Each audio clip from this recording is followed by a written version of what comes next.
What's good, you guys? It is good to be back. And we're going to start this one off by talking about flexibility. More specifically, tightness. What does that mean? People throw that word around almost like it has no meaning. They make it mean a million different things. I'm sure you've seen that influencer throw in that word every 5 seconds to create volume and take up space in a sentence. Like writing an essay and trying to hit your word count. So let's demystify it a little bit for you guys. There are 5 types of kind of tightness, or 5 ways I like to think about it. Tightness is an inability to access a range of motion, right? So for instance, I'm trying to reach to the sky, but something is stopping me, right? A group of muscles or things, maybe even outside of that cause secondary consequences. They don't let you get there. And I'm trying to reach for the stars, but I can't get there. Why? Because something is probably tight. Not the only reason. We're going to elaborate. And we're going to jump right into this first one so it can make sense. So we're going to talk about mechanical tightness or structural, however you want to think about it. So a good example of this is going to be if someone was injured and they're in a position like this. So they're stuck in a sling, they're not accessing other motions really, right? They're kind of shut down. Or maybe not even just being in a sling. Maybe you just love sitting on the sofa like this and you're there for long periods of time. Statically staying in a position can create those adaptations. Your body's not gonna like straightening out no more, right? You're gonna prefer this. So you will not have the full ability to either extend the elbow or to go back this way, if we're talking about the bicep. Very straightforward, right? This can also happen due to repetitive motions, especially in shortened positions. So let's see the regular desk worker. Like this, typing away, right? What's happening? You're chronically, for a long time, held in this position, and you are calling upon these guys to perform these duties with a lot of stress and a lot of load. Your body's gonna accommodate and start getting tight. Similar thing in sports, right? Those continued movements over and over and over, pattern overload, right? They're gonna cause your body to adapt. So the muscle held in a shorter, tighter position, okay? That was number 1. Makes sense? I hope so. Number 2 is a little similar to number 1, but there is a little nuance here. It can be compensatory tightness. So what do I mean by that? Let me explain.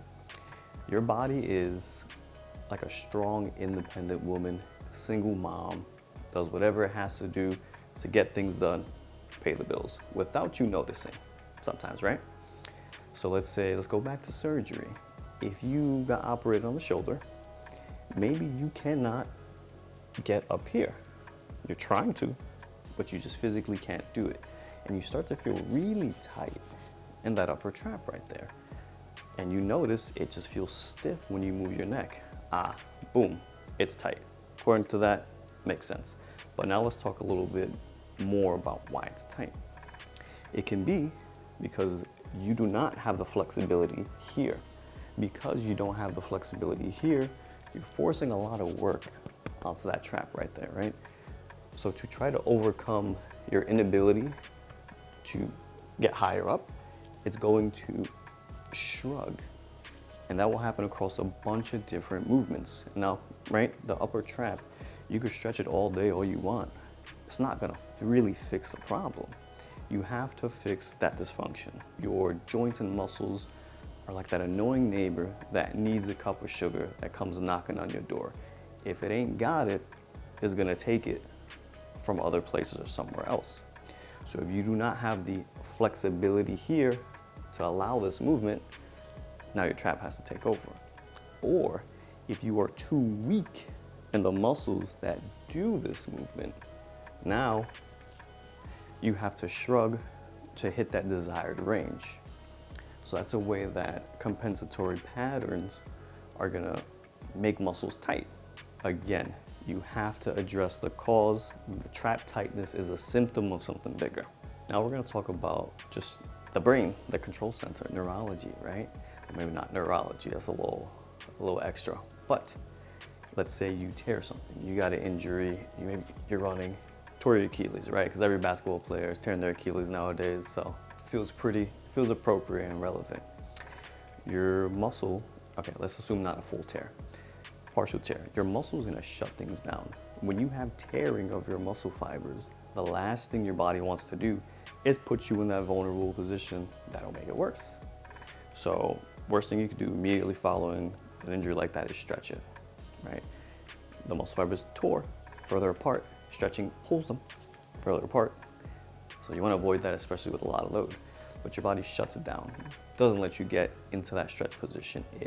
Your muscle kind of guards, right? It locks up, tightens up, doesn't allow you to get into that range that is harmful and painful to your body.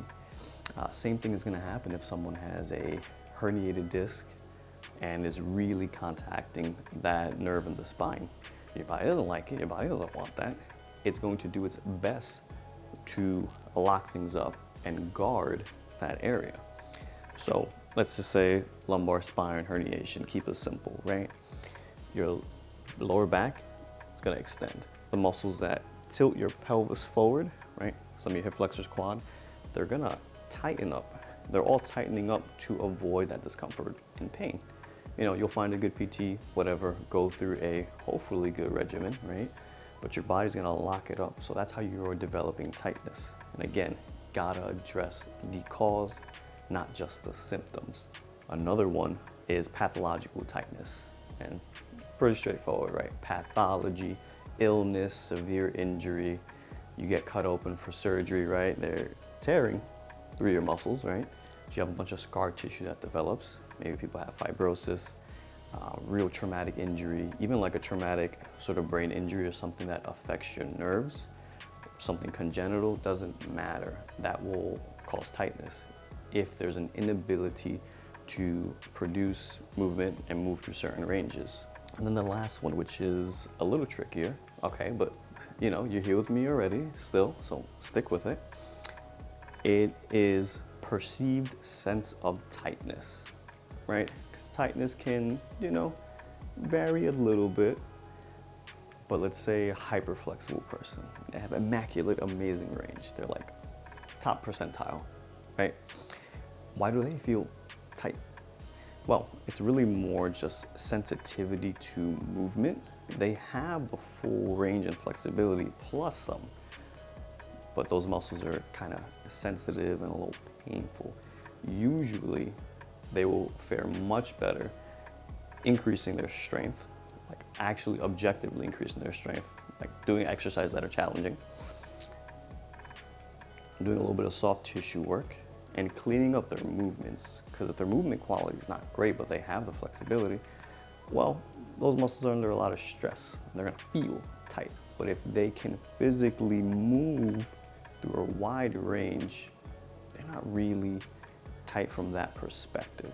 So we're gonna recap. Okay, so tightness in the grand scheme of things is an objective inability to move through a range of motion because a muscle doesn't have the flexibility. Because it's not flexible, it ain't letting you go there. So that's it, guys. It's pretty straightforward. This concludes our first video back, and it is nice to be back and nice to, well, not see you guys, but have this interaction take place. I hope I demystified what tightness really means a bit for you, and you have a different point of view and can see it through a different lens. So that's been it, guys. Hope you enjoyed this video. Don't forget to like, comment, and subscribe, and I'm gonna see you in the next one. Peace. Hold up. Wait a minute. I am so sorry. I forgot something. Let's call this an honorable mention. I do believe this technically belongs in the neuro category. Well, we'll talk about that. Chronic stress. That makes your body tight as well. It puts you in this state of fight or flight all the time, especially if it's chronic. That could be from relationship problems, life problems, work problems, whatever the case may be.